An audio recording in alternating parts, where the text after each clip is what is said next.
Hey guys, मैं हूं Justin और क्या हाल चाल है। द बॉयज़ के सीज़न 4 देखने की तैयारी चल रही है, तो उससे पहले उसके बाकी सीजन्स का रिकैप देख लो। छोटा सा रिकैप करेंगे, तो चले बिना किसी देरी के द बॉयज़ के पुराने सीजन्स का रिकैप करते हैं।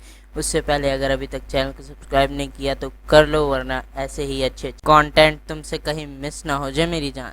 तो चलो शुरू करते हैं।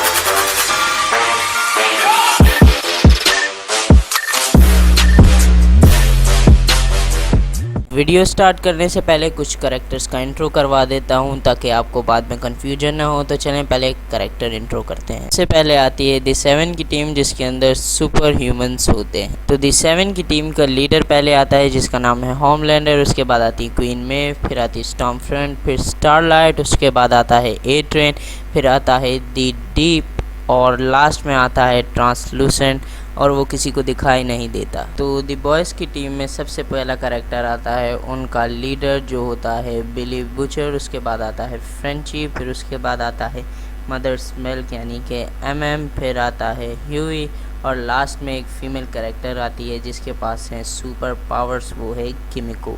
बॉयज़ की टीम में एक को छोड़कर सारे नॉर्मल ह्यूमन से सिर्फ एक के पास पावर्स हैं, और वो है किमिको। तो चलो रिकैप शुरू करते हैं। सीज़न 1 की स्टार्टिंग में ह्यूई की ज़िंदगी में एक बहुत बड़ा टर्न आता है। उसकी गर्लफ्रेंड रॉबिन जो होती है, वो ए ट्रेन की वजह से मारी जाती है, क्योंकि ए ट्रेन काफ़ी स्पीड में आ रहा होता है और रॉबिन के चिथड़े उड़ जाते हैं। सिर्फ ह्यूई के हाथ में रॉबिन के हाथ रह जाते हैं, और उसकी ज़िंदगी पूरी की पूरी बर्बाद हो जाती है। बच्चा समझो सदमे में चला जाता है मेरी जान। उसके बाद उससे मिलने आते हैं द बॉयज़ के डैडी बिली बुचर, और फिर क्या होता है, फिर वो दोनों मिलकर ट्रांसलूसेंट की बजाते हैं और उसे पकड़कर अपने सीक्रेट एरिया पे लेके जाने की कोशिश करते हैं। लेकिन काफ़ी मार धाड़ के बाद ह्यूई और बिली दोनों ट्रांसलूसेंट को पकड़ लेते हैं और फिर ट्रांसलूसेंट का गेम बजाते हैं।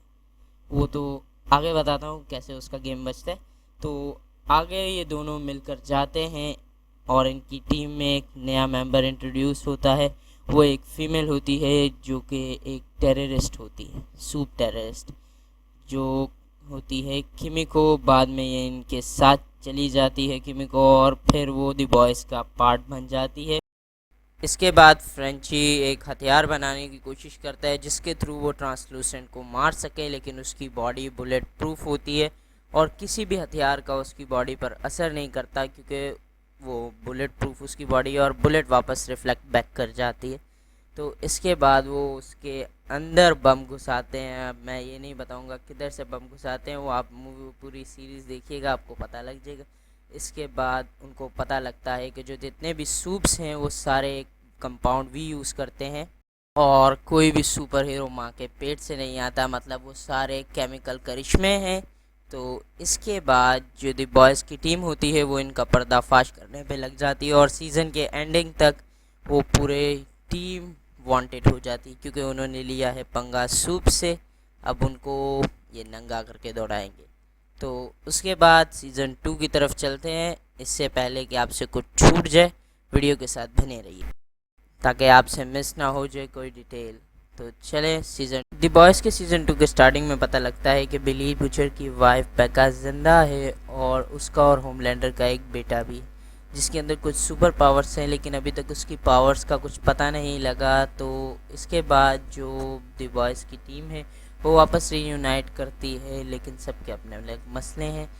होमलैंडर को पता लग जाता है कि उसका एक बेटा है जो कि बेका के पास है, इसलिए वो अपने बेटे को लेने आता है और बेका से अपने बेटे को ले जाता है। बेका बिली के पास जाती है और वहाँ वो दोनों मिलकर उसके बेटे को लाने की तैयारी करते हैं। जो स्टॉर्मफ्रंट होती है वो पहले तो होमलैंडर की इमेज पब्लिक की नज़र में गिराती है, बाद में वही पब्लिक की नज़र में होमलैंडर की इमेज बनाकर उसे वापस सुपर हीरो में सबसे टॉप रैंकिंग पर लेके जाती है। बेका और द बॉयज़ की टीम आती है उसके बेटे को लेने, तो तभी स्टॉर्मफ्रंट उन पर हमला कर देती है, और इधर एक अच्छी खासी फाइट होती है। होमलैंडर को पता लगता है कि उसका बेटा चला गया, और वहाँ पर वो उसका बेटा पहली दफ़ा अपनी पावर्स यूज़ करता है।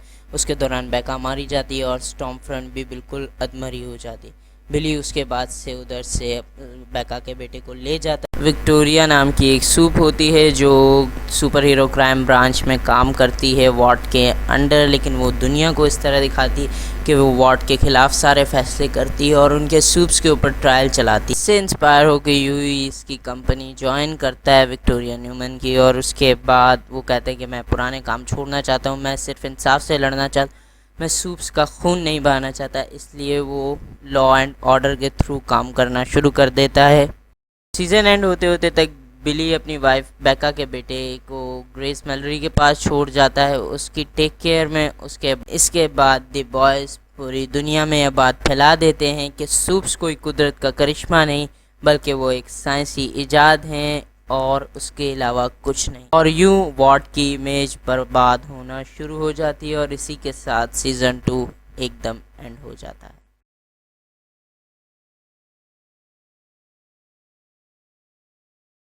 होमलैंडर की पब्लिसिटी गिर जाती है, पब्लिक उसे गंदी तरह ट्रोल कर रही होती है क्योंकि स्टॉर्मफ्रंट के साथ जो उसका रिलेशनशिप था वो काफ़ी बकवास निकला, क्योंकि वो नाजिस को सपोर्ट करती थी स्टॉर्मफ्रंट, और अमेरिकन्स ने काफ़ी होमलैंडर को ट्रोल करना शुरू कर दिया। होमलैंडर ने उनसे माफ़ी मांगी और इस तरह उसकी वैल्यू कम होती गई और होमलैंडर आहिस्ता आहिस्ता अपने आप में ही उलझना शुरू हो गया।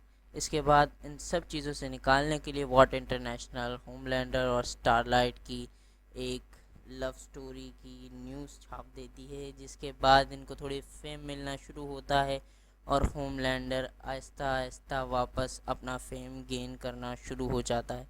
और इसी के बाद आगे होमलैंडर अपनी मन मर्जियाँ करना शुरू कर देता है, वो लोगों को अपने अंदाज से खुद स्पीच देता है, वो वॉट इंटरनेशनल की कोई भी स्क्रिप्ट यूज़ नहीं करता। और इस तरह ह्यूई को पता लग जाता है विक्टोरिया न्यूमैन वॉट के साथ ही काम करती। पूरी बॉयज़ की टीम अपने अपने पंगों में फंस जाती है। उसके बाद अपने पंगों से निकलने के बाद द बॉयज़ की टीम पहुंच जाती है रशिया, ताकि वो हथियार ढूंढ सकें जिससे होमलैंडर को मारा जा सके, क्योंकि इस होमलैंडर से पहले एक और सुपर हीरो था जिसका नाम था सोल्जर बॉय।